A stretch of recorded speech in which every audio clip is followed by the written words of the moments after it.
Hi, I'm Zack.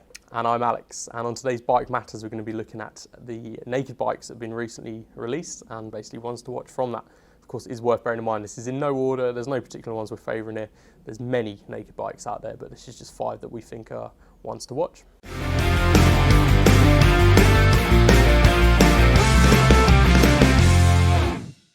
So Zack, what really is a naked bike? What makes it different from a sports bike or something like that? A lot of people ask me this and why sometimes they rate cheap on insurance. It's basically a fairingless bike. So typically the front side, the forks and that are all open, as opposed to your sports bikes, your R1s, your CBRs, where they are all enclosed. Yeah.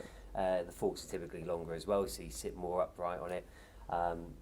You've got your super nakeds like your Aprilia Tuono and BMW. I think they did the S1000R, and they're bikes like that. But then there are the smaller ones as well, the MT-03. They also have the learner legal ones, the MT-125, the CB125R.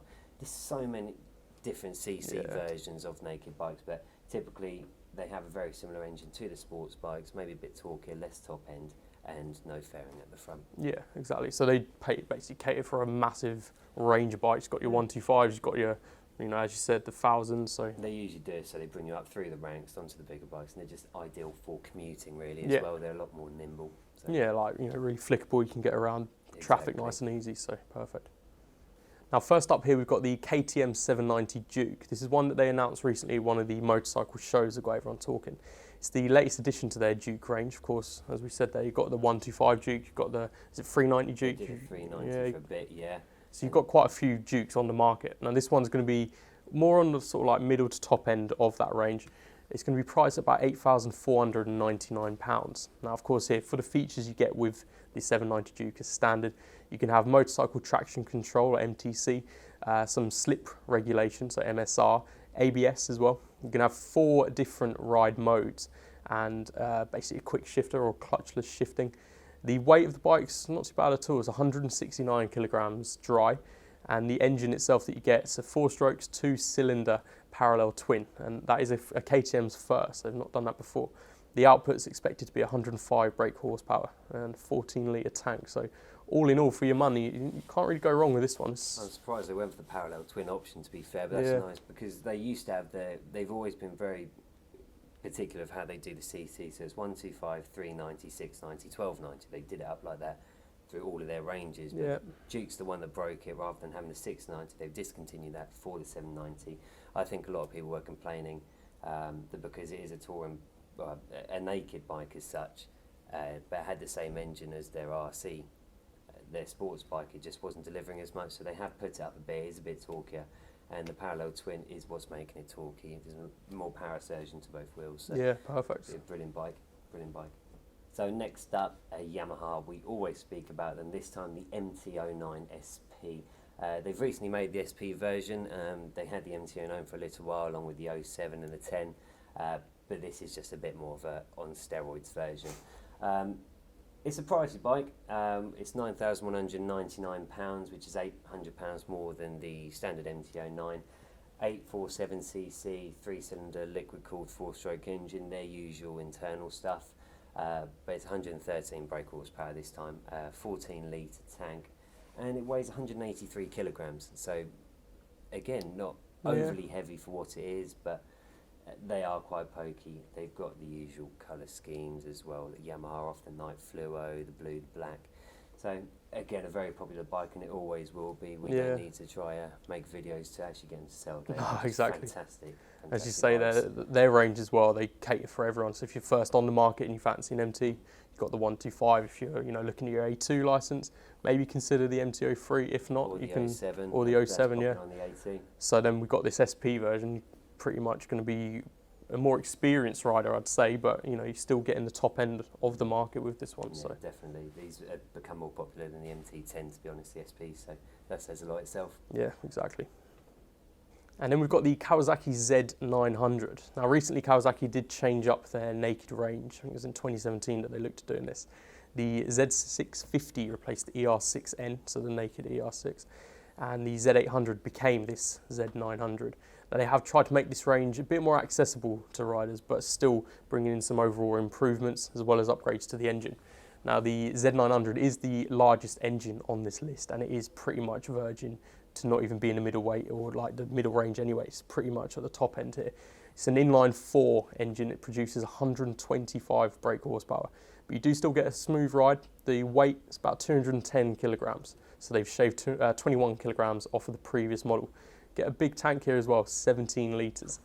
Now with the Z900, they have kept it quite simple here, so they've kept it unique in the sense that you only get ABS and a slipper clutch as the main features. So, you know, with the KTM Duke, you've got a long list of features. With this one, they keep it nice and simple.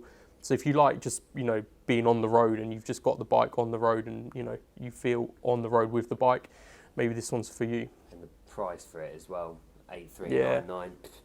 So the bike you get for that is big horsepower. I think it's just beaten the MT-09 SP, for yeah, example. just about.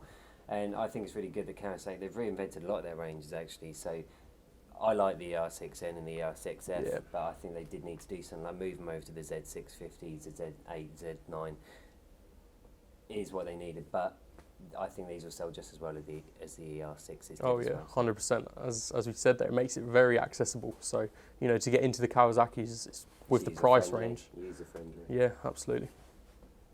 So next up is a bit of a surprise, which is the Husqvarna Vitpilen 701, a bike we don't often talk about, but we thought this was just too cool and too retro not to talk about.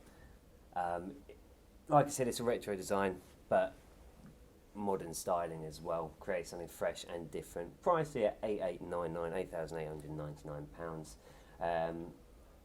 It is one of the more expensive ones despite being the smallest bike on the list. It's a 692cc single cylinder 4-stroke engine. I'm surprised they did a single cylinder version, but it's working apparently. 75 brake horsepower, dry weight of 157 kilos, so I think it's got a bit of weight to it, but it is again the small bike. So 12 litre tank, of course, has ABS, Brembo brakes as well, which are good quality brakes. Are standard, you can't argue with that. And fully adjustable suspension. One of our managers, Sean, did have the opportunity to take one out for a few days. In fact, he took a few of them out. Yeah, he did. He has made a review video online, which we will link in the description of this video for you to have a watch. Yeah, it's a great little bike, to be honest. I mean, got that retro design, as you say. Still looks nice and modern, nice and, you know. And it just looks fun to ride, to be honest. We usually go on about how things are good for commuting and how they're efficient and a good necessity, but this one just looks like it'd be a laugh and works really well. And then lastly we have the Triumph Street Triple RS. Now this might be one of the most recognisable bikes on the list, perhaps due to the headlights, don't know. But the Street Triple has been around for over a decade and is basically going to be something considered as the king of street bikes. Maybe the Yamaha MT nowadays, but Triumph's definitely still got their foot on the pedestal. At the moment, yeah, definitely. Now the Street Triple does come in 3 different flavours. You've got the S, the R and the RS, so that basically works out as the budget model, the sporty performance one, and then the ultimate premium version, which is the RS. The RSs, haven't they, actually? Yeah. It wasn't that long ago, I think. It's a really recent addition to the lineup there. Now, one thing to consider here is the price tag. Of course, it is going to be the premium version, so you do get a premium price of £10,200. For that, you do get quite a lot of features here, so I'll list them off. You've got a 5-inch TFT instrument screen, you've got 5 rider modes, ABS with a switchable traction control, ride-by-wire, you get fully adjustable suspension with Showa forks, Öhlins rear shock, quick shifter, Diablo supercorsa tyres as standard, and the engine, of course, is a triple, so 765cc, 121 brake horsepower. Which stuff this thing's got, and it sounds like it's going to make me a flat white before I get to work as well. No, exactly. Got all the bells and whistles to it, but it's yeah, I mean, you've just got torque for days on this bike. You've got low end, top end. You've just got amazing amount of torque. Yeah. So it's it's no wonder that the Street Triple is a successful they've been bike for over a decade now. You would have thought they managed to perfect a very good bike, to be honest. But you can say what they're they're doing. It's like the pinnacle of naked bikes. Without being biased, I just like Triumph myself.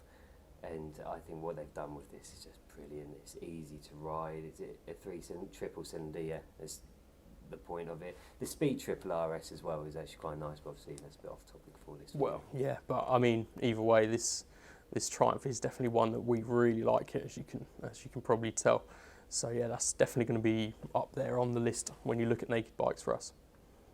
Our top 5 current 2018 naked bikes list. Of course, we do insure these ones, so give us a call direct for your best quote with us. And of course, like, leave a comment, and thank you very much for watching. Thanks.